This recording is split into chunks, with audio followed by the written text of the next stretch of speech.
राजा रामचंद्र भगवान की जय। पवन सुत हनुमान की जय।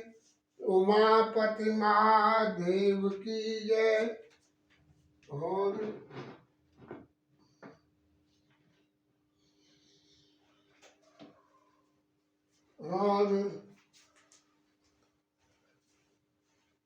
माइक्रोफोन भगवान की जय। आज आपको क्या हो गया? आपकी बैटरी डाउन हो गई।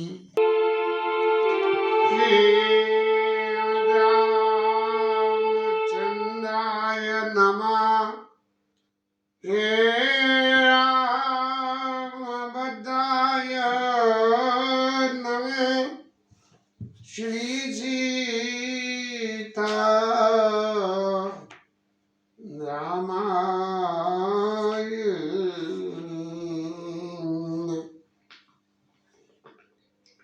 आज तो बैटरी महाराज जी जो है तार निकल गया उसका, इलेक्ट्रिक कनेक्शन का, बैटरी महाराज दब गए तो आवाज ही नहीं आ रही। मैं बड़े ताज्जुब में गई, चक्कर क्या हो रहा है।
हनुमान जी महाराज की जय।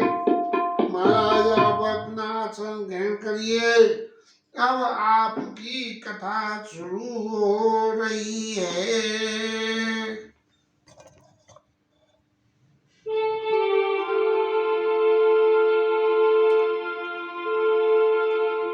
हनुमान जी महाराज को मैनाक पर्वत विश्राम देने आए हैं और हनुमान जी महाराज ने उनको स्पर्श करके और प्रणाम करके आगे बढ़े हैं।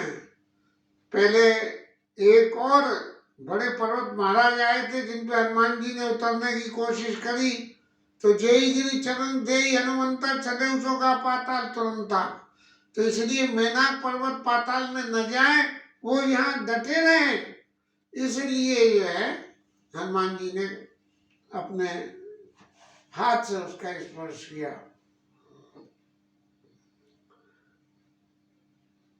हनुमान जी को जरा सा बारीकी से देखें तो इंसानों के हाथ भी इतने नरम और गुदगुदे नहीं होते हैं जितने हाथ हनुमान जी के होते हैं। हथेली में ऐसी बढ़िया क्वालिटी की रबड़ की गद्दी लगी है, ऐसी बढ़िया क्वालिटी की, वो क्या कौन सी होती है, वो गद्दी लगी रहती है कि हाथ मिलाओ तो मजा आ गए। मैंने मिला के देखा है। इसलिए हनुमान जी महाराज ने अपने उस कोमल हाथ से और उनका जो है स्पर्श किया और कर पुण्य कीन प्रणाम। राम कार्य कीने बिना मोहि कहाँ विश्राम। भगवान राम के कार्य के बिना मेरे को कहाँ विश्राम है। जामवंत महाराज ने कही थी राम काज लगे तब अवतारा। महाराज आप इस पृथ्वी पे काहे को आए हो? आप शंकर जी के स्वरूप हो और इस पृथ्वी पे क्यों आए हो? कि भगवान राम के काम के लिए आए हो। तब अब हनुमान जी को हर वक्त भगवान राम के काज की याद रहती है, दूसरी याद कोई नहीं रहती जात पवन सुत देवन देखा, जाने कहूँ बल बुद्धि विशेष। अब ये देवता महाराज तो रहे बड़े मतलबी।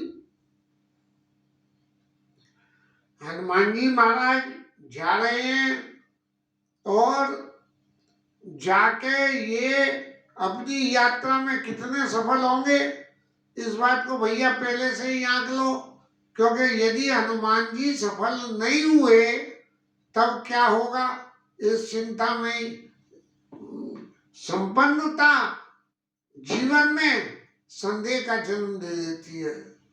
हर किसी सफलता के पीछे संदेह बना रहता है। तो ऐसे ही देवताओं के मन में संदेह पैदा हो गया कि जी हनुमान जी महाराज कुछ कर भी पाएंगे कि नहीं। तो जात पवन सुत देवन देखा, जाने बल बुद्धि विशेषा, जाने कहूँ बल बुद्धि विशेषा। बोले महाराज ये जा तो रहे हैं तो इनका बल और इनमें बुद्धि कोई विशिष्ट रूप से अलग है कि नहीं। सामान्य बुद्धि वाला तो जा ही नहीं पाता। सामान्य बुद्धि वाले जितने बानर थे, यहाँ तक के अंगद तक ने भी कह दिया कि ये संशय कछु फिरती वाला, तो उनसे विशेष है कि नहीं। यदि इनमें विशेष बल बुद्धि है तभी ये जो है लंका पहुंच पाएंगे, अन्यथा नहीं पहुंच पाएंगे। तब जब एक बार राम काज में विघ्न डाला था साम्राज्य में, तो मंथरा को मोहरा बनाया था। अब दोबारा जब नंबर आया तो उनने कही कि भैया आप किसे मोहरा बनाओ, मंथरा तो है नहीं है। लेकिन किसी का काम बिगाड़ना हो या किसी के काम की परीक्षा लेनी हो तो किसी महिला कैरेक्टर को भेजे। मां मंथरा महिला कैरेक्टर को भेजा और यहाँ किसे भेजा कि सुरेशा नाम अहिन के माता, पठयो आई कही ते माता। अब सांपों की मैया सुरसा उसका नाम, और उसको भेजा कि सुरसा मैया तू जा और जाके हनुमान जी की परीक्षा ले। अब ये सांपों का क्या चरित्र रहा। सांपों के चरित्र में एक कथा जब आती है, जब ये कद्रू और विनीता की कथा में आती है कि दोनों, वो राजा की रानी थी और सूर्य के घोड़ों की पूंछ काली है कि सफेद है, इस बात की दोनों में बहस हो गई और एक दूसरे की दासी बनना स्वीकार कर लिया। तो कद्रू ने सांपों को आज्ञा दी कि तुम जाओ और जाके उनके घोड़ों की पूंछ पर लटक जाओ तो घोड़े की पूंछ काली हो जाएगी, तो विनीता मेरी दासी हो जाएगी। ऐसी कथा में तो यहाँ ये देवताओं ने सांपों की माता सुरसा को और भेजा। अब सांप का काम क्या है, सांप का काम तो खाना, उसका काम ये कि पड़े रहना और भोजन करना। कभी कोई आदमी भी जो है ज्यादा आलस में पड़ा रह जाए तो नहीं कि हर सांप की तरह से पड़ा रहता है, ऐसी उदाहरण कह दी जाती है, आदमी को भी सांप की संज्ञा दे दी जाती है। तो सुरसा नाम इनके माता, पथयुआई कही तेई बाता। तो इस महिला कैरेक्टर को भेजा गया क्योंकि पृथ्वी पे मनुष्य रहते हैं, सर्प लोग नीचे है और देव लोग ऊपर है। तो हमने कहा ये बीच वाला है, पृथ्वी वाले हैं तो पृथ्वी पे भेजने के लिए हम तो जाएंगे नहीं, इसलिए नीचे के सर्प लोग से लेके और उनकी सांपों की माता को भेजा कि जाते नहीं, जैसे पहले ऊधम रचा था इस बार ऊधम मत रचना। लेकिन हनुमान जी की विद्या बुद्धि की परीक्षा जरूर लेके और बताना, और ऐसा करना मती कि हनुमान जी महाराज को कहीं कुछ नुकसान पहुंचा दो। हनुमान जी महाराज को यदि नुकसान पहुंचा दोगे तो फिर देवताओं का कार्य कैसे होगा। पठई न आई कही तेई बाता, क्या कही, और अपने आप ही अपनी चोरी बता दी। आज सुरन मोदीन आहारा, और सुनत बचन कह पवन कुमारा। कि आज देवताओं ने मुझे आहार दिया है खाने को, मैंने आते ही पहले उसने अपनी पोल खोल दी कि मैं अपने आप ही नहीं आई हूं, मुझे देवताओं ने भेजा है कि जाए इस बंदर को खाया।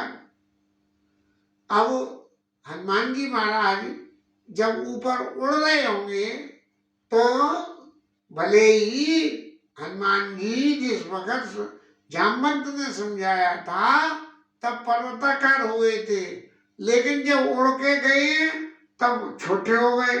और फिर क्या हुआ, जब लंका में गए तब मसक समान रूप, कभी धरी मच्छर के समान हो गए और छोटे हो गए। तो ये जो सुरसा है, ये सुरसा हमारे जीवन में लोभ का प्रतीक है। ये जैसे जैसे जीवन में हमें हमारे लोभ का संवरण होता रहेगा, वैसे वैसे ये लोभ हमारे अंदर बढ़ता रहता है। अब हनुमान जी महाराज तो निराभिमानी रहे, तो उनके यहाँ तो कोई चीज बढ़ने की बात ही नहीं। हनुमान जी महाराज के सामने तो सब चीज घट रही है। जब उनने कही, जामवंत ने कही, तब तो जो है पर्वताकारा हो गए और फिर छोटे होकर चल दिए। इस तरह से उसने सुरसा ने आके कही कि आज सुरन मोदीन आहारा, आज देवताओं ने मुझे आहार दिया है, भैया इतने से बंदर को खा के तेरा क्या होगा। तो शुद्ध वचन के पवन कुमारा, हनुमान जी महाराज ने कही कि ये अभिमान, ये लोभ, इसके आगे यदि हम अपने आप को बड़ा दिखावें तो ये जो है और बड़े होते चले जाते हैं, और इसके आगे अपने आप को छोटा दिखा दें तो ये दबते चले जाते हैं। जैसे एक उदाहरण में कि मैंने तो भैया बहुत बड़े बड़े काम करे हैं और ऐसा कराए और ऐसा कराए और ऐसा कराए, इतने में कोई दूसरा आदमी आ जाए और वो कह दे कि हे तेने क्या करे, मैंने तो ये करे हैं, बस तो इन्हीं बातों में भैंसा भैंसी छिड़ जाती है। ऐसे ही लोग का काम है। किरने कही ये क्या लोग करना, बोले बिना इसके काम चल सकता है, बोले हाँ। तो पता लगा कि लोग महाराज एक्टिव हो गए और उन्होंने कही जब बिना इसके चल सकता है तो बिना इसके भी चल सकता है। अभी फिलहाल की एक अपने घर की घटना है, तुलसा महारानी जो है पलायन कर गई, बहुत कुछ इंतजाम करे, पौधे लगाए बरसात में, नहीं जमे, नहीं जमा पाए, और हनुमान महाराज जो है वो कृपा करते रहे बड़ी मुश्किल से, लेकिन बचा एक भी नहीं। आखिर अंत में जाके भगवान से ये प्रार्थना करी कि प्रभु आप चाहते नहीं हो कि हमारे घर में तुलसी रहे और तुलसी से आपका भोग लगे, तो हम बिना तुलसी के ही भोग लगाएंगे। तो ये जो चित्त में है, चित्त की ये जो वृत्ति, जो तुलसी के बिना भोग लगाने के लिए हम तैयार हो गए, तो ऐसे ही ये लोभ के संवरण को यदि हम करें तो ये कर सकते थे कि भाई हम तुलसी कहीं से भी चाहे कुछ करें हम तुलसी लाएंगे, लेकिन इस तुलसी लाने के लोभ को छोड़ के भगवत इच्छा को मान के और ये कह दी कि बिना तुलसी के भोग लगा लो, और अब घर में तुलसी पैदा हो गई। तो ये ऐसी लोभ और अभिमान, ये दो चीज, यदि इन दोनों को आप दबा लोगे तो ठीक है, और यदि इनको बढ़ने की छूट दे दोगे तो ये तो बढ़ते चले जाएंगे। इसलिए इस सुरसा रूपी लोभ ने आके, सुरसा रूपी अभिमान ने आके हनुमान जी से कही कि भाई मुझे भूख लग रही है और मैं तेरे को खाऊंगी। हनुमान जी क्या कह रहे हैं कि राम काज करी फिर मैं आवो, और सीता कई सुधि प्रभु ही सुनावो। सीता जी की सुधि जो है रामचंद्र जी को दे दूं उनका काम करके, और तब मैं खुद ही तेरे मुंह में आ जाऊंगा। अब लोग भगवान को संतोष कराने के लिए यदि हम बिल्कुल नीतिगत बात बोलें तो कभी संतोष नहीं होता। तो सीता के सुधि प्रभु सुना, तब तब बदन बैठे माई, सत्य कहूँ वही जान दे माई। मैं बिल्कुल सत्य कह रहा हूँ, अरे माता मेरे को तू जाने दे। लेकिन जब सुरसान ने नहीं जाने दिया, बोले कब ने जतना दे नहीं जाना, ग्रससी न मोई कह्यु हनुमाना। हनुमान जी महाराज ने कही कि अब तुम जाने नहीं दे रही हो तो भैया तेरी इच्छा है तू खा ही ले। क्यों कि हनुमान जी तो हमेशा अपने बल पे तो भरोसा करते नहीं, राम जी के बल पे भरोसा करते हैं। राम जी ये चाहते हैं कि उनका कार्य हो तो सोसा मैया से बचा लेंगे, और यदि नहीं चाहते हैं तो इसको खाने दें। लेकिन तभी क्या हुआ कि जो जन भरती बदन पसारा, बदन पसारा, कपितन कीना दुगुन विस्तारा। 16 योजन का मुंह कर लिया। ये अभिमान है ही ऐसा। अभिमान जब किसी के सामने प्रदर्शित किया जाता है तो इतना बड़ा करके प्रदर्शित किया जाता है। अब हनुमान जी का स्वरूप और 16 योजन का मुंह पसारा, लेकिन हनुमान जी महाराज जो है इतने चतुर रहे कि उन्होंने कही कि जो चीज अपने असली स्वरूप से इतने गुना बढ़ा के दिखाई जा रही है तो इसका मतलब इसमें निश्चित ही कहीं न कहीं कुछ पाखंड या कुछ न कुछ तिरस्म की बात है, इसमें सच्चाई नहीं है। तब हनुमान जी ने कही कि इसके उसको दबाने के लिए मुझे इससे थोड़ी देर के लिए बड़ा होना पड़ेगा। तो 16 योजन मुक्ति कीना, और 16 योजन मुक्ति कीना नहीं क्या करने योजन बढ़ती भजन पसारा, कब तन कीन दुगन में स्थारा। उन्होंने 1 योजन का मुंह बनाया, और हनुमान जी महाराज ने कही कि ये जरूरत से ज्यादा इतना बड़ा मुंह कहीं जो है किसी का होता है तो ये निश्चय अभिमान में फूल ले आए ये मुंह, तो इसको दबाने के लिए मुझे थोड़ी देर के लिए इससे बड़ा हो जाए। तो हनुमान जी महाराज उससे दुगने बड़े हो गए, और उससे फिर 1 से सीधे 16 पे चले गए, और सोसा 16 योजन पे चली गई। तो हनुमान जी महाराज ने कही बात ये 16 गुना बढ़ी तो मुझे इसके सामने अब थोड़ी देर के लिए 32 गुना बढ़ना पड़ेगा। तो तुरंत पवन सिद्ध 32 वयु, और जैसे सोसा बदन बढ़ावा तास दून कपड़ी रूप दिखावा। सोसा जैसे जैसे बढ़ती गई हनुमान जी महाराज वैसे ही बढ़ते चले गए। और अभिमानी का सिर जब ही नीचा होता है जब अभिमान की सीमा एक निश्चित सीमा से लांग के चली जाती है। तो जैसे सोसा बदन बजावा कपटन की दुगन विस्तारा, और 7 योजन ते ही आनंद कीना। 100 योजन का मुंह कर लिया। इतने छोटे से हनुमान जी और 100 योजन का मुंह। तो हनुमान जी महाराज ने तुरंत बदन बैठे पुनि बाहिर आवा,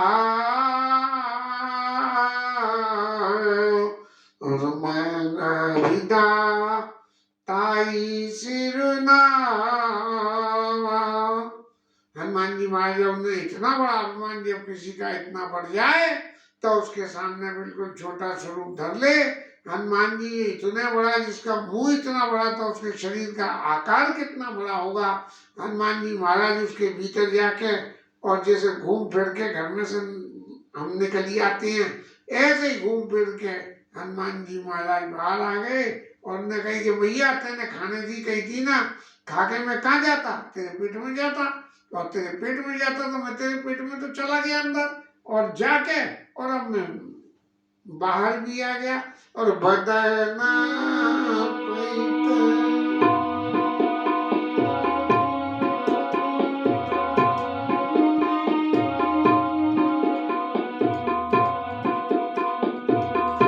बदना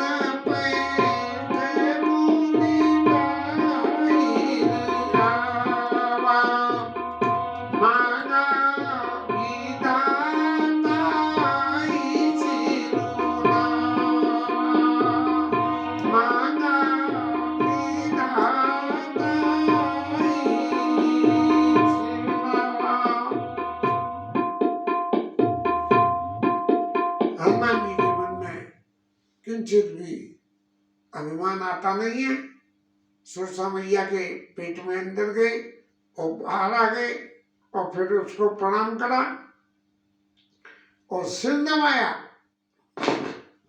मांगा विधाता ही सिर नवा, बोले मैया अब तो तूने खा लिया, अब मुझे जाने दे।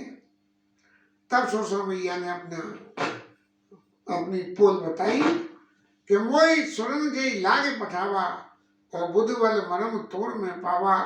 तुम्हारे बल और तुम्हारी बुद्धि, इन दोनों का मरम मैंने पा लिया।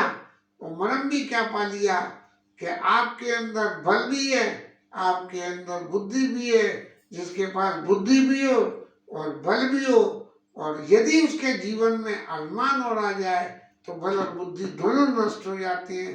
लेकिन आप के जीवन में बल बुद्धि होते हुए भी आपके जीवन में अभिमान नहीं है, क्योंकि आप मेरे पेट के अंदर जाके और बाहर आके और चाहते तो उड़ते हुए चलते चले जाते। बोले अब तू सूर्यन के मुंह को लेके मेरे पीछे भागती रहे, देख तू जल्दी भागे कि मैं जल्दी भागू। तो इसलिए बुद्धि बल मरम तोड़ में पावा। अब जब मैंने तुम्हारा मरम पा लिया तो मैंने तुम्हारा क्या मरम पाया है, मैंने तुम्हारा ये मरम पाया है कि राम काज सुन करियो, राम काज सब करियो, तुम बल बुद्धि निधान आयुष देवी गई जो, हर्ष चले हनुमान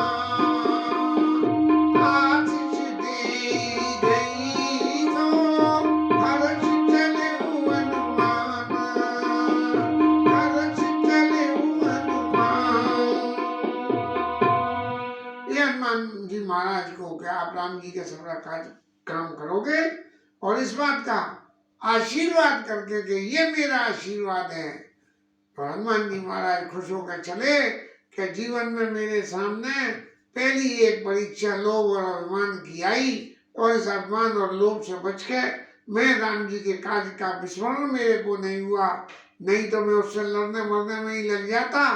तो फिर जो है राम जी के काम की याद कहाँ से रहती। लड़ते मरते जीवन में अत्यंत सुख, अत्यंत दुख, अत्यंत विजय, अत्यंत कहना चाहिए कोई ऐसी वस्तु जो जरूरत से ज्यादा आ जाती है, जीवन में अभिमान तभी पैदा होता है। और उससे बचने के लिए, अभिमान से बचने के लिए हमें उस चीज का सदुपयोग भगवान के चरणों में समर्पण करने की से करना चाहिए। आज देई गई सो हर्ष देव हनुमान। और इसके साथ भगवान राम हनुमान महाराज की कथा आज विश्राम